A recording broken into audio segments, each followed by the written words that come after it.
Recognition in a recession.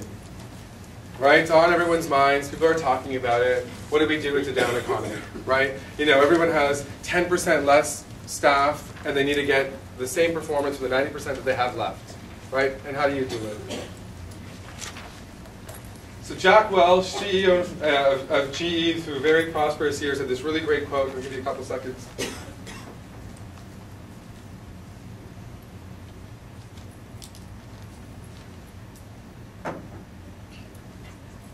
Now, more than ever, change is happening in organizations. Right? The world is changing. No one knows where the bottom is. No one knows what company's going to be closed down or laid off later. But if there's ever a time to make a difference, to make a change, now is the time to do it. This is actually a really interesting graph that the industry puts out.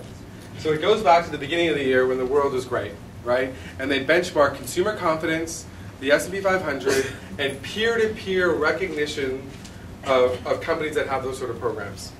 And they sort of measure it. And they see that, you know what, they're pretty consistent. They move sort of up and down throughout time. And then September hits, right? And in September, consumer confidence plummets, right? People don't buy homes. They stop buying cars. They cut back on Christmas presents, and they're concerned, right? Because their stock portfolio is totally tanked, right? They lost 30, 40, 50% of their value of their stock. If you're a boomer looking to retire, it's now going to mean another 5 or 10 years until you can, because your stock portfolio is down and you can't afford to live off that. And what was really interesting to see at that time is to compensate, right, for the lack of confidence, the lack of net worth you had. There was more recognition given out in the world. And it was peer-driven. So it was really neat because we tracked this measure every single month.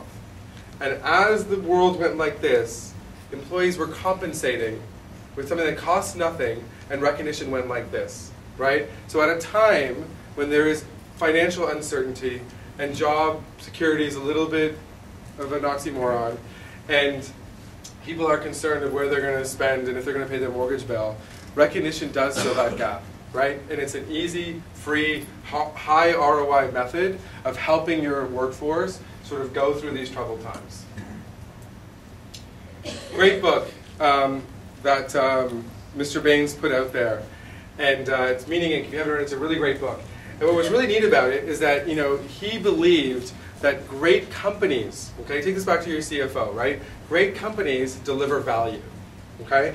So what he did is he took, at the time, the good to great companies, right? Jim Collins wrote this really great book called Good to Great, and they evaluated companies over the last, 30 years based on stock performance, and these 11 companies outperformed all of their peers, beat the industry, and over a period of 2001 to 2006, they had a return of 150%. Not bad, okay? Unfortunately, if you kind of fast forward to 2009, companies like Circuit City were on his list, which are no longer in business. Fannie Mae was on Jim Collins' list, who had a $300 million bailout. And I think Jim's next book is going to be Good to Great to Gone, right? So it didn't quite work out the way that Jim thought it would. So then they look at the S&P 500, right? It's the largest industrial companies on the planet, right? Ones that have persevered over the course of time, and the highest market cap, right? They are the market, they're the industry, right? And they had a 250% return over that same 5-year period, which was pretty good as well, too. And they're like, well, let's treat that as the benchmark.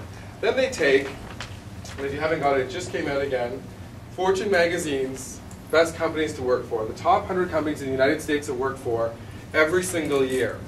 And he said, if you invested in these companies, which are generally publicly traded, over that period of time, the best companies to work for significantly outperform the stock market, significantly outperform the good to great companies. And companies that care about their people, that really focus on their talent, that recruit, retain, and inspire great people, outperform their competitors. It's good business to be a good employer. And any CFO will see that. So how the world is changing.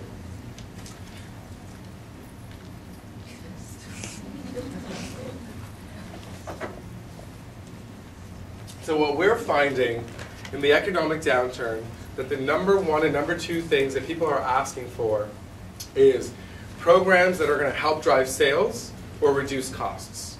right? And sales incentive programs have been around for a long time, so nothing novel there. But the number of inquiries we get from cost savings programs from employees are huge right now, right? They know that every day someone makes a decision about office supplies. Someone makes a decision about whether I renew the photocopier, buy a new one, or stretch it out for another year. Someone's organizing the luncheon and the catering bill, and they want to get their employees to ask for better pricing, right? When they do media buys, when they negotiate with their recruiter if you're hiring, right? Ask for a better deal, and we're going to align anything you save the company to you. Perfect alignment of interest, right?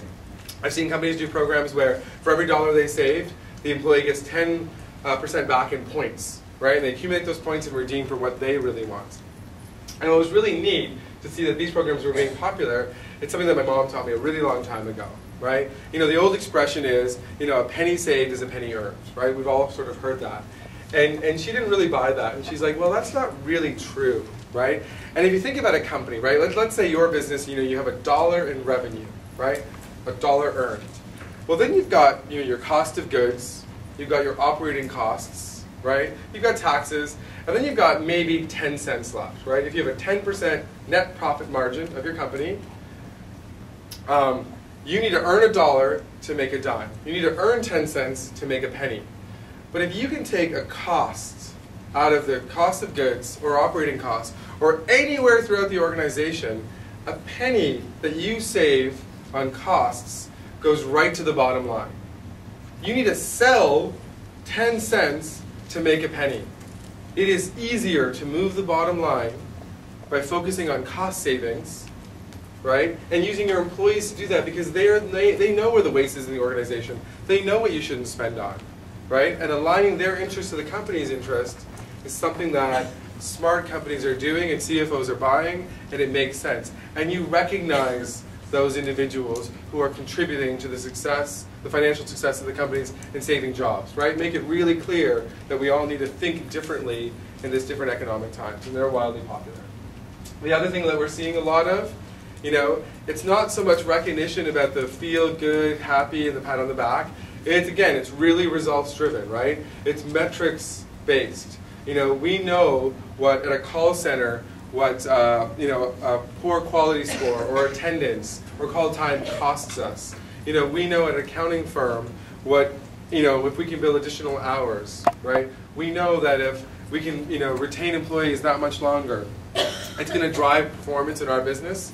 And if you start with results or metrics or goals that you want to achieve and you reward and recognize accordingly, you're happy to pay it. It's like commission almost, right? You'd never not pay a salesperson commission. How do you get everyone in your organization who can impact either increasing sales, decreasing costs, or retaining customers? All the things that are really, really important right now.